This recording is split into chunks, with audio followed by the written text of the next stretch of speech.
Hi, everybody. This is Kara Thrasher Livingston with Senior and Disability Services Training, and we're happy to welcome you to our provider info share. And I'm going to go ahead and share my screen.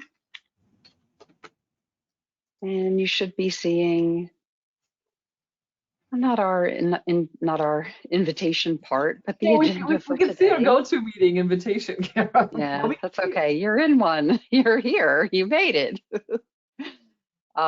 Yeah, so this is a meeting that we have each month for our provider community, and meaning all providers.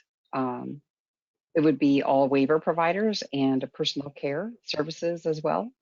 And we just give general updates to, our different programs and what's happening and some different things to expect.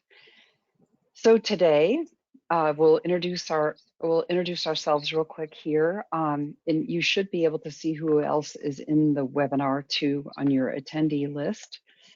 You will have to write questions into us since this is a go-to webinar. There is not an audio feature for people in attendance. So you'll need to look for something that says question or chat. Usually there's like a little icon on your taskbar that has it could say questions or it could say chat. And you would open that up and type your question in. And what we do is we read them out and hopefully we're able to answer them for the good of all. If there's specific questions that are for your particular situation, usually we just ask you to come to one of our provider office hours or just to email us directly. Unless there's a way that we can generalize your question for everyone. We get a lot of the same questions sometimes too. So that being said, our training team is myself, Kara Thrasher Livingston. We have Cassandra Lynch with us and Damon Silva with us today. And we have Kat Soa-Lipinskas, who is our care coordinator liaison.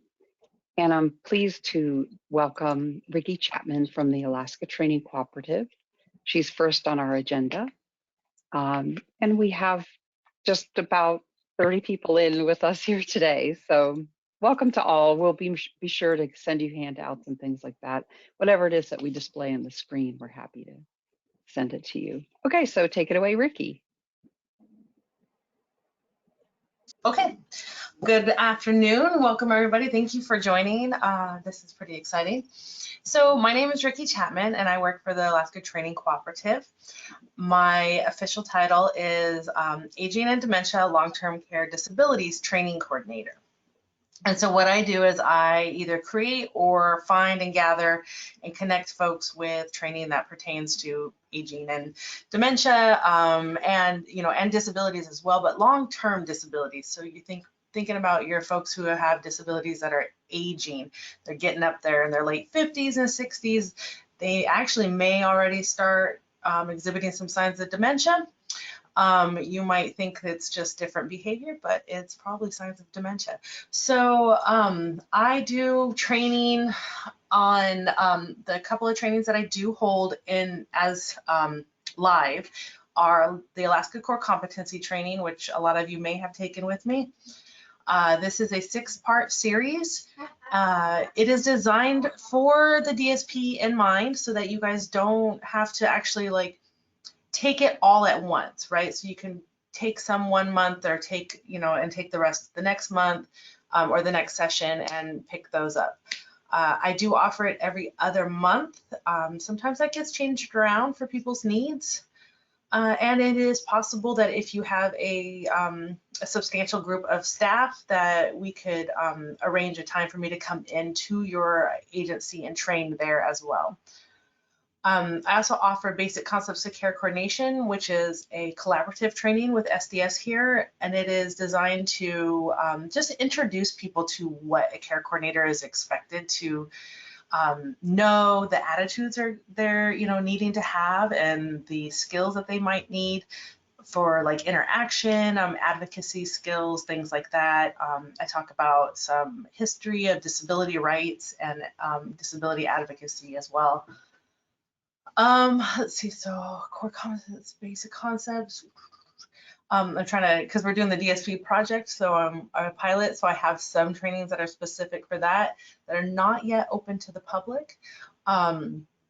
But so I also have Teepa Snow's Positive Approach to Care, which is my dementia training.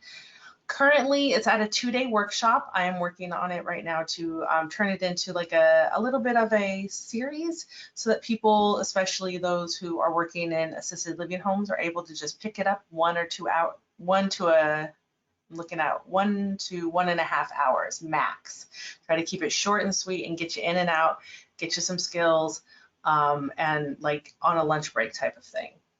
And this is with Teepa Snow, and she is a really, really well-known in the dementia world, well-known woman who has created this technique and skill set to really be more successful with interacting with people who are experiencing dementia.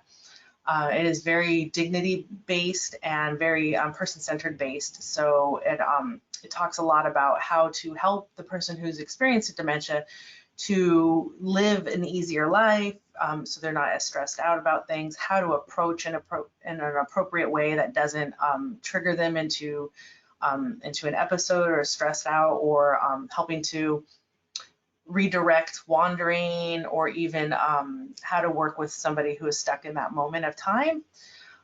Some really, really great techniques. One of the things that I do talk about with her, or the positive approach to care, is the GEMS state, which is is a kind of a classification model that Teepa created based on Allen cognitive disability levels. And it's just a really, really nice, kind, and respectful way to describe people who are experiencing dementia and the stages they're going through, what to look for, what to expect, and how to best interact with the person while they're in that stage. And then with that, we have, so those are a lot of our live trainings. We also work on hosting and holding anytime trainings or on-demand trainings. So we have mental health first aid, mental health essentials for older adults. We have assistance with self-administration of medication, which most folks have to go through. And then we have fall prevention, introduction to disabilities, ethics, and boundaries for the service provider. And if you didn't know, we also help with quite a few conferences. And so we are we lead the, let's see, oh my goodness, it's not on here. The Full Lives Conference is one of our big, our bread and butter here. We also have the Frontline Leadership Institute, which is ran by Liz Gherkin-Miller. It's a great training for future leaders or current leaders. Our director works on the Reducing Recidivism and Reentry Conference, and so she's heavily involved in that. And then we, our director and I also do the Aging and Disability Summit that comes in October. So we have a lot of irons in the fire. We are also currently working on and delivering a DSP pilot, so DSP certification pilot, which is in collaboration with NADSP and SDS to get our DSPs certified and really put in that level of super, like that solid, legitimate, professional level of respect within the community, and that's what we're looking to try to build for you guys. It's going really well, and we are excited for it. And the DSP who are part of it are just working their tails off, and it is incredible to see the work that they do. So, any questions? I guess that's all I got. Hey, Ricky, Yeah, can you this is maybe great. talk about whether this training is done online or in person, and give some ideas of the cost of some of these trainings? So, and if you can see the screen, we do have, I do have a flyer. So the SDS will help you get to that flyer, and you can reach out to me in my email and I can send that to you. So currently we are still training with Zoom and Zoom, which is great because that means everybody in the state is able to get to my training, regardless of transportation or where they're at. And however, I am able to, we can work some things where we can do an in-person training if that's what your agency needs. The positive approach to care, I'm definitely working into trying to get it more in person, especially for visiting like assisted living homes. So if you're working at a assisted living home, or you might feel you have somebody in your group home who's experiencing dementia, then we can talk about having myself and maybe Cassandra work together, and we can come out and help you guys figure out some skills. But yeah, so for the most part, it's really all online, or live online if it's not on demand.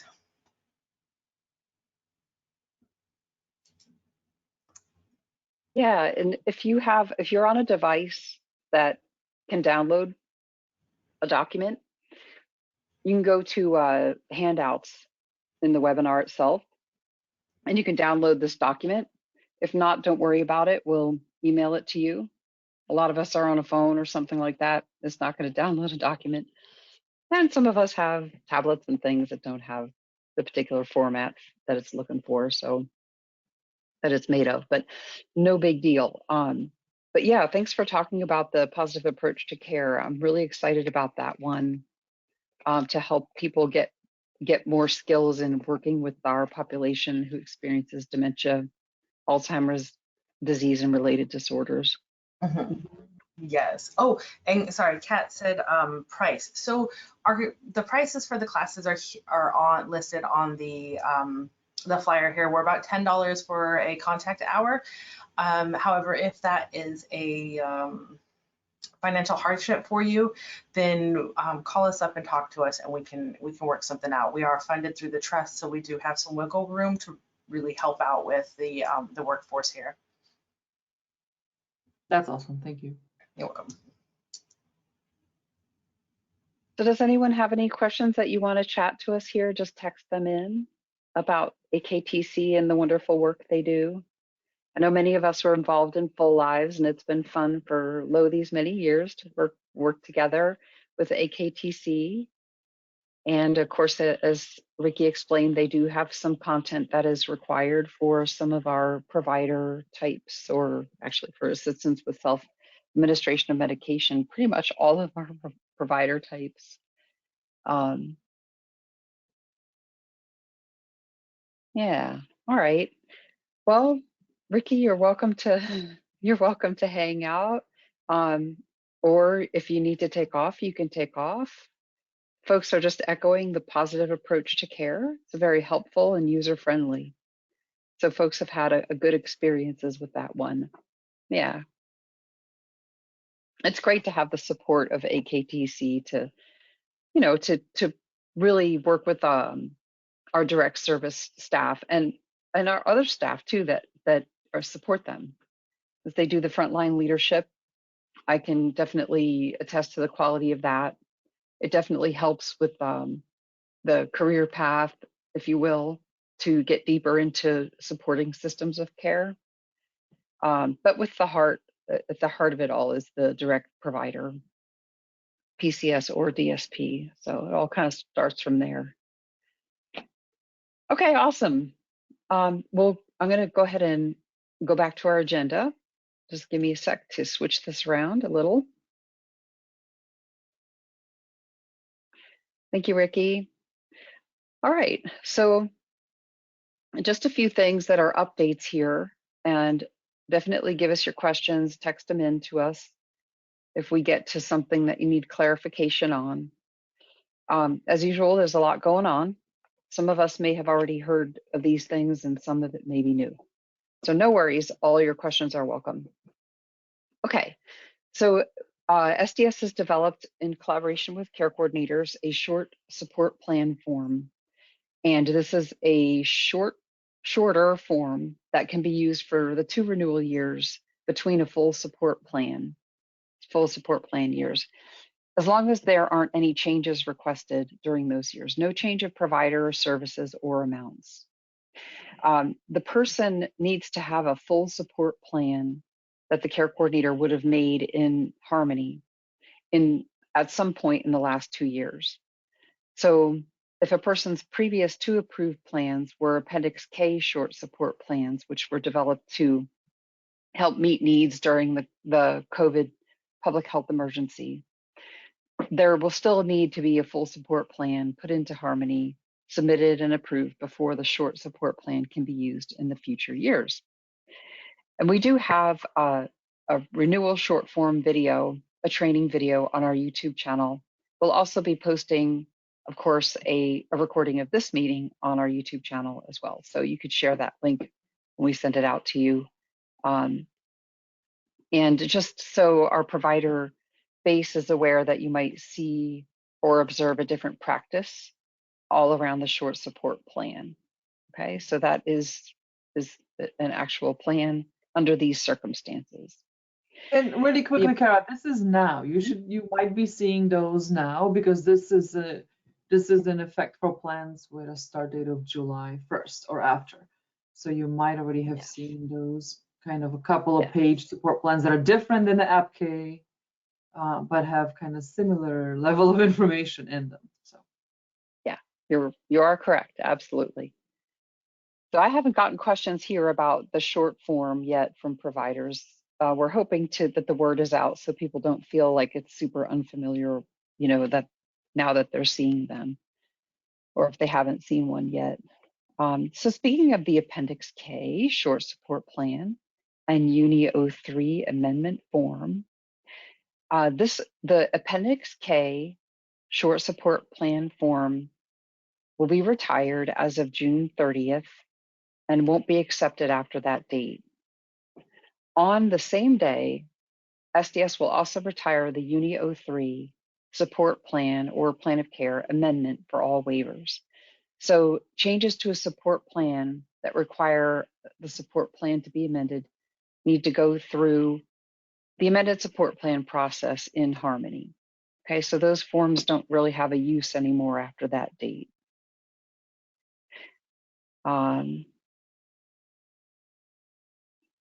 The cost overview sheet has a bit of a different way of working. As of May 1, the cost of support plan report that was being generated from Harmony doesn't work because of rate rebasing. So we had to change the rates in Harmony to be correct because there was a change in rates. So instead of using that method, we've created a word merge, and ideally it's a good planning tool to draft a support plan.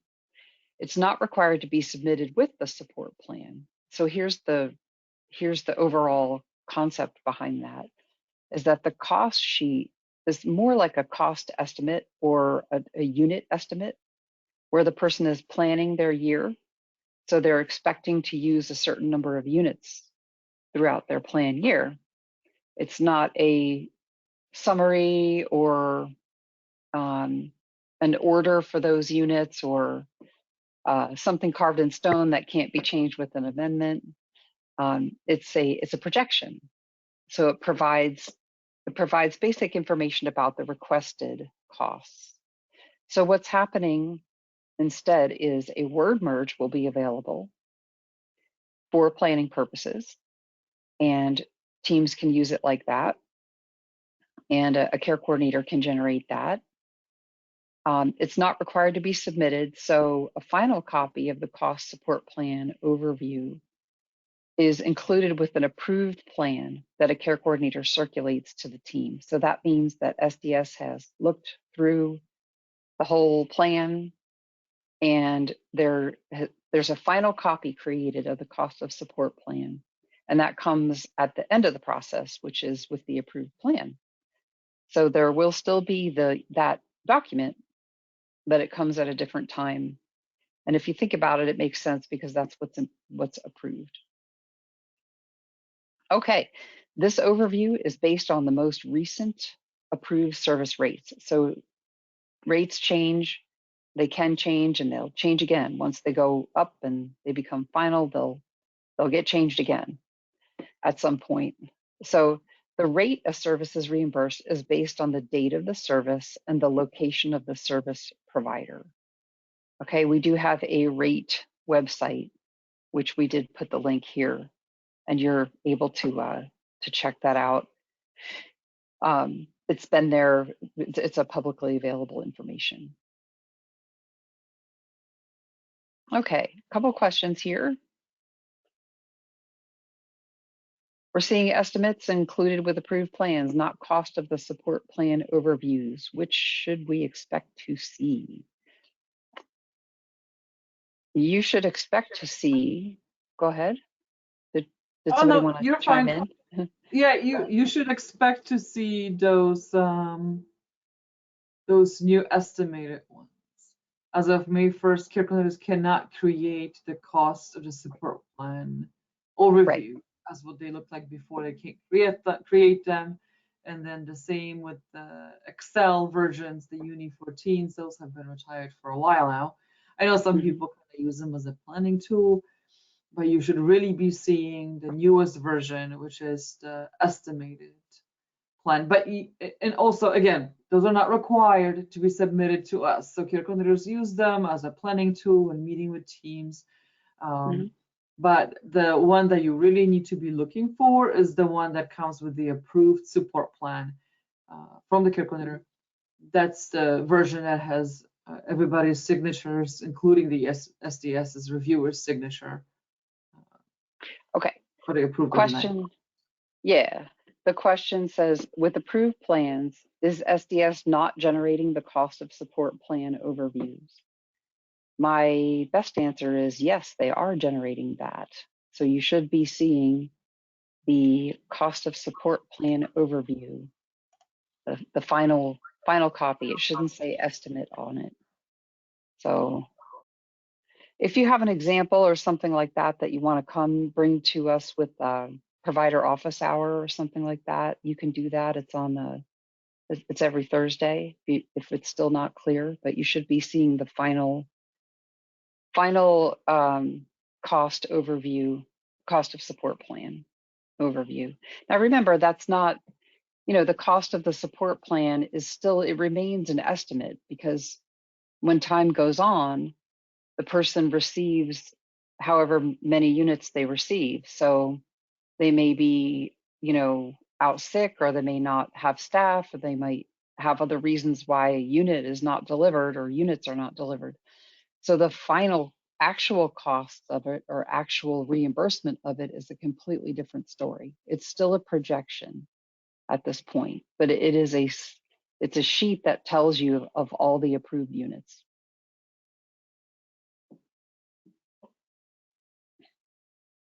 Okay, comment says we're not seeing that with the approved plans. We're seeing estimates. Okay, so we'll try to clarify that. All right, it's new to us too, meaning new to training too. And we'll try to clarify that. All right. I did email the training email twice asking for clarification. Okay, gotcha. We'll look into it. All right, I appreciate your comments and the opportunity to clarify.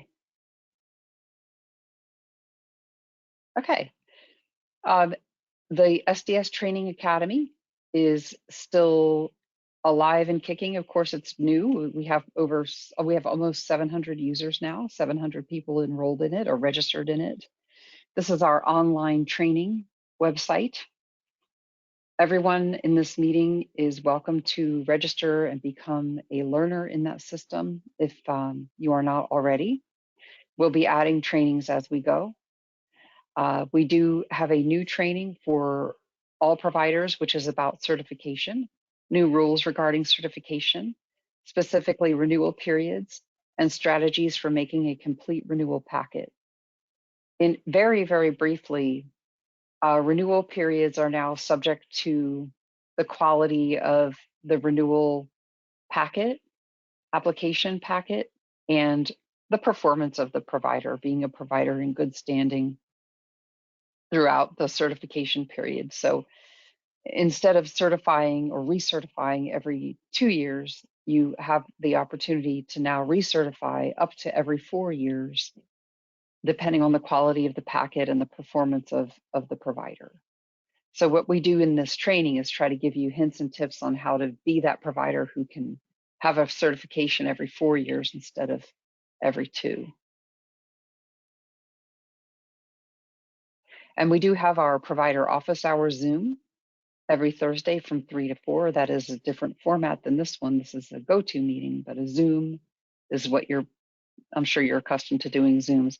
So you can come into that link on a Thursday from 3 to 4, and our team will be ready to help you with your specific questions about your cases and things you're seeing, or general questions. All questions are welcome.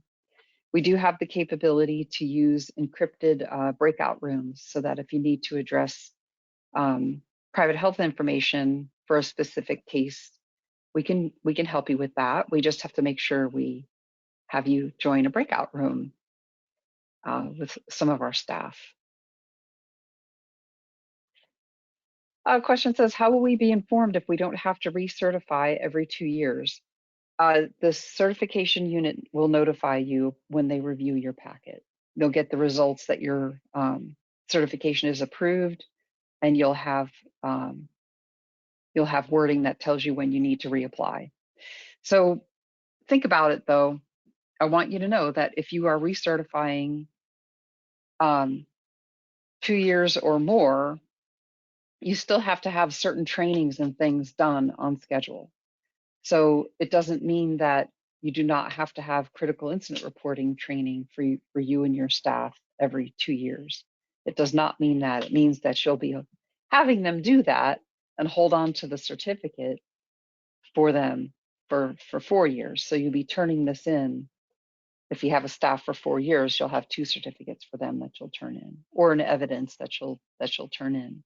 So there's different periodic evidences that are still required. Okay, but the actual certification process itself doesn't have to happen, but for the number of years that you're given on your recertification document. And so this is a process that's going to happen over time.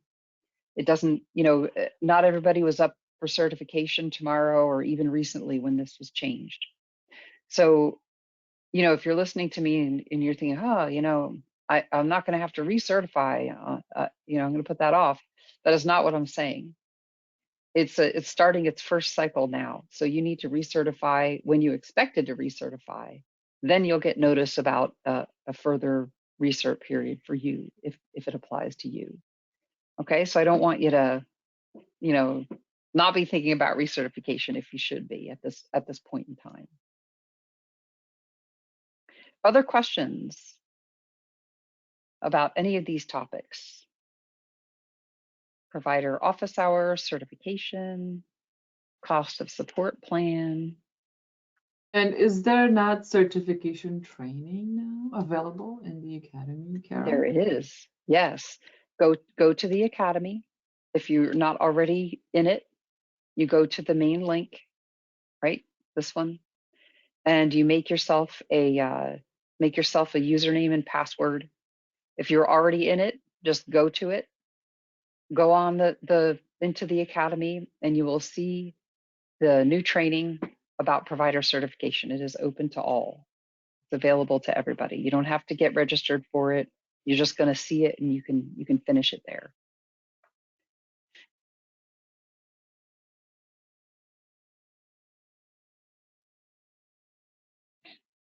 Okay, a couple questions. These might be for you, Kat, or maybe for both of us. Short plan versus duplicating the plan. Why do the short plan when we can just duplicate? You don't have to do the short plan. That is an option. If there are really no changes in services and nobody's life is stagnant, right? Not even the calmest of us all have the same thing going on year to year.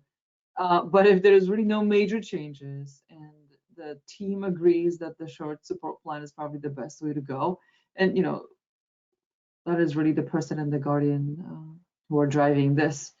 But if there is really no changes, you could do the short support plan form. or you could do a full plan and use use the option to duplicate it and make whatever needed updates, because you do have to make updates.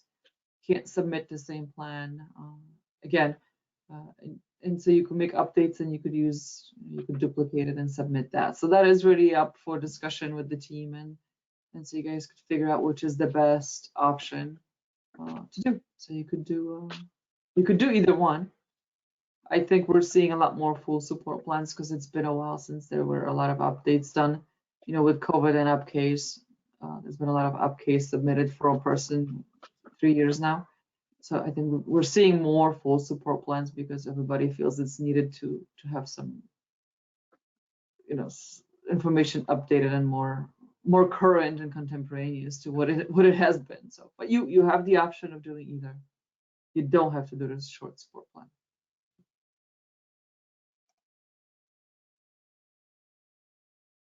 I'm trying to look at the questions.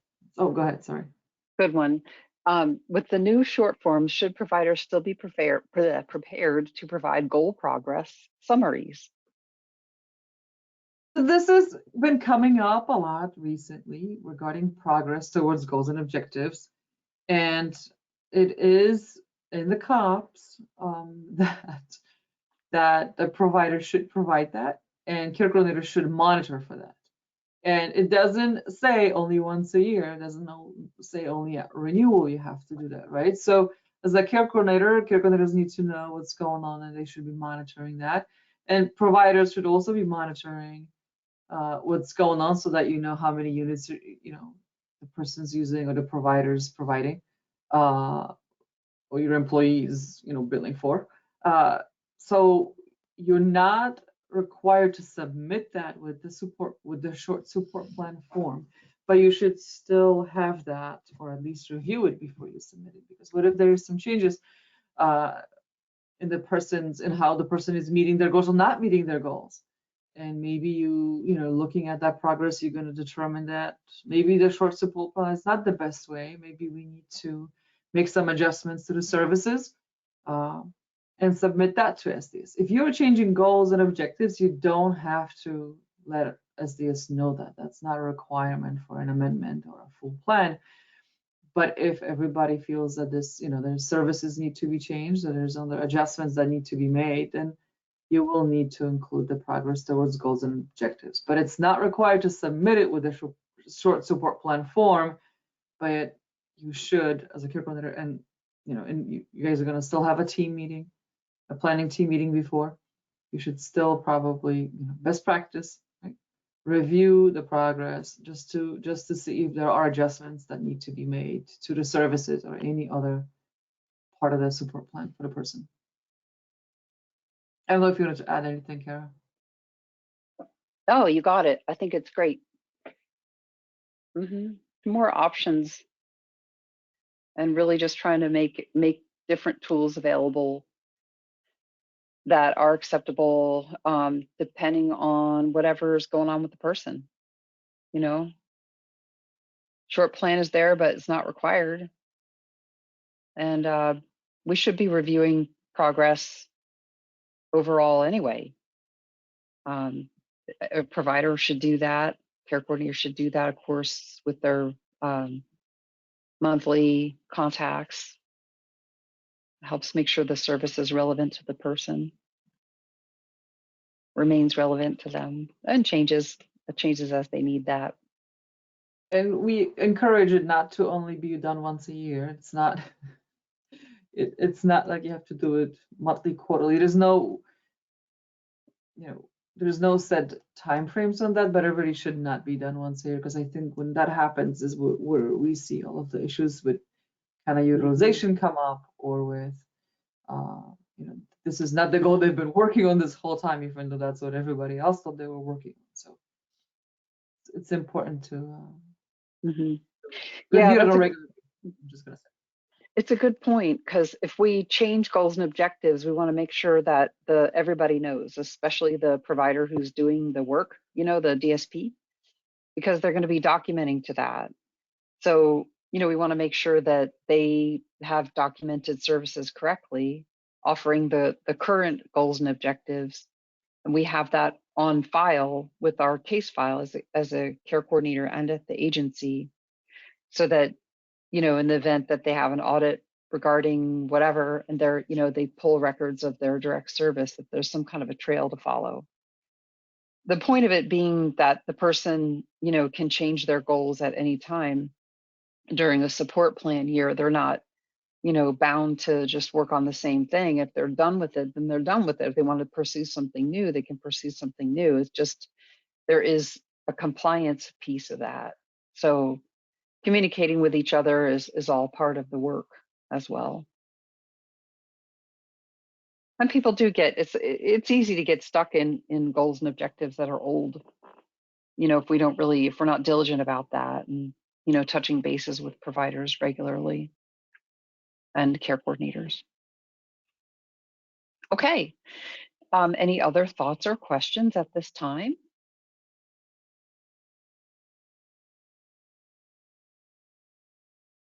Oh, I think we got all the questions from the chat. Oh, more questions. Here's one coming in.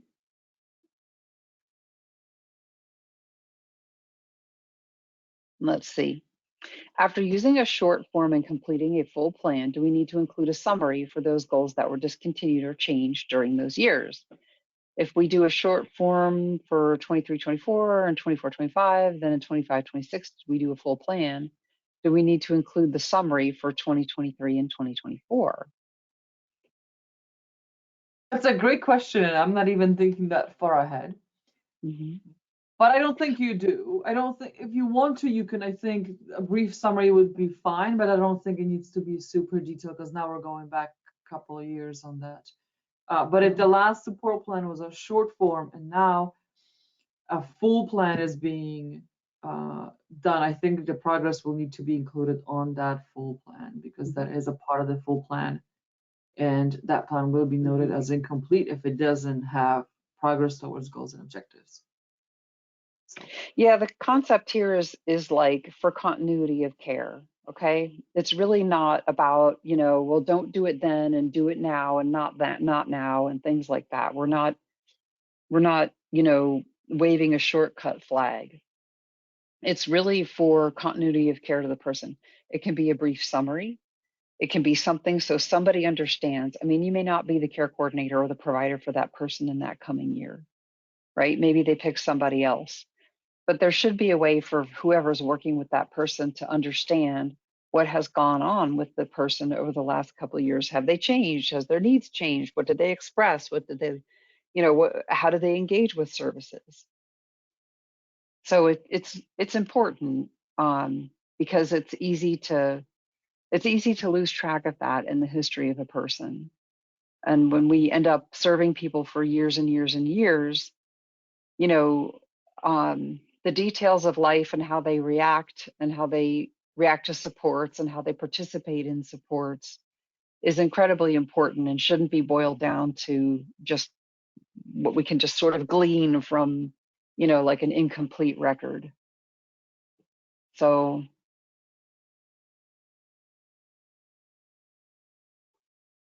yeah, it's just something to add to that thought.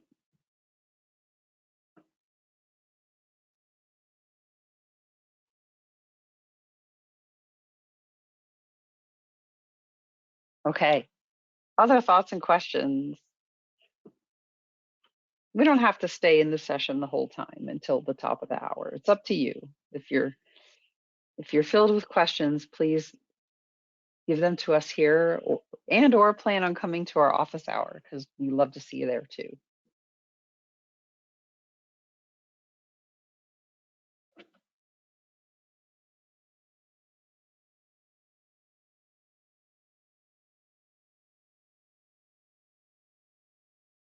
Okay. All right, I don't see any others coming in. I'll go ahead and call it then, okay? If you do have questions, just please know that today this forum is not the only one to ask, okay? You're always welcome to email us, sdstraining@alaska.gov. I want to thank Ricky Chapman with her wonderful information about training for DSPs, mostly DSPs. And somebody did ask a good question about the academy versus AKTC. They're not really versus. The academy is generally, focused on the provider, the agency training. And the AKTC is primarily focused on the DSP training, but we do overlap quite a bit. So if you get stuck or have questions about where to go for training, just please reach out and email us, and we're happy to have you come. We don't really like turn people away from our training. So if somebody registers for it and does a training, it's not bad. I mean, if folks everybody should register in the academy. It's just that you'll see limited things there that really pertain just to agencies. But anyway, thanks again, Ricky, and to our staff, Kat, Cassandra, and Damon. And did I miss anybody else here to thank? No, the light's don't on think leave so. and Anna's on leave as well. Yes. Okay, have a wonderful afternoon, everybody, and thank you so much for your feedback on observations and opportunities to do better in our service to you. And thanks to you all for what you do. Take care, and we'll hopefully see some of you on Thursday and for our provider info, our provider office hour. And if not, that's okay too. We'll see you next time in the meeting, the info share outreach. All right, goodbye for now, everybody. Have a wonderful afternoon.